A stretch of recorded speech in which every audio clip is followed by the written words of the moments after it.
Halo Sobat Enforce, ketemu lagi dengan saya Dewi.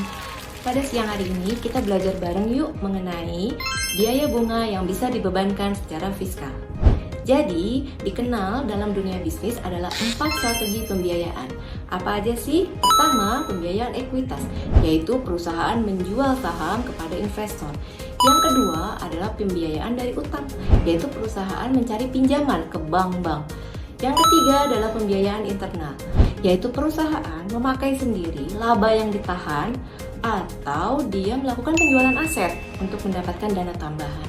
Yang keempat adalah pembiayaan campuran, yaitu campuran dari 3 yang sudah disebutkan di atas. Nah, gimana kalau pembiayaannya yang ditempuh oleh perusahaan adalah pembiayaan melalui utang? Berarti apa? Berarti akan ada biaya bunga yang akan menjadi beban perusahaan. Apakah seluruh biaya bunga tersebut bisa dibebankan oleh perusahaan? Oh, tentu tidak, Ferguson. Ada aturannya yang harus diikuti agar beban bunga tersebut bisa dibebankan secara fiskal oleh perusahaan.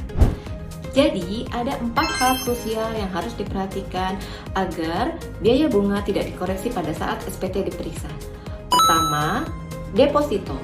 Kalau perusahaan memiliki utang tetapi juga di satu sisi lain dia memiliki deposito, maka beban bunga itu harus dihitung secara proporsional. Lihat aturannya dalam SM46 tahun 1995.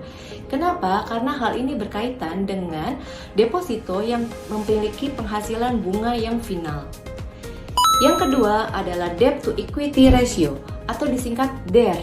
Nah, DJP menetapkan peraturan bahwa debt dibandingkan dengan equity itu adalah 4:1.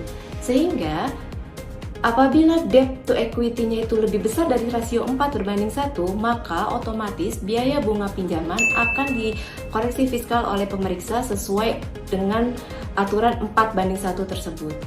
Yang ketiga adalah ekuitas negatif. Apabila wajib pajak memiliki modal dengan posisi negatif, maka seluruh biaya bunga tidak dapat dibebankan secara fiskal. Yang keempat adalah pinjaman dari atau ke pihak afiliasi.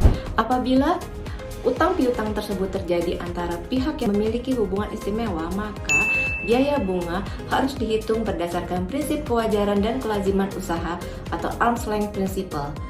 Apabila suku bunganya tidak wajar, maka harus dikoreksi berdasarkan koreksi transfer pricing.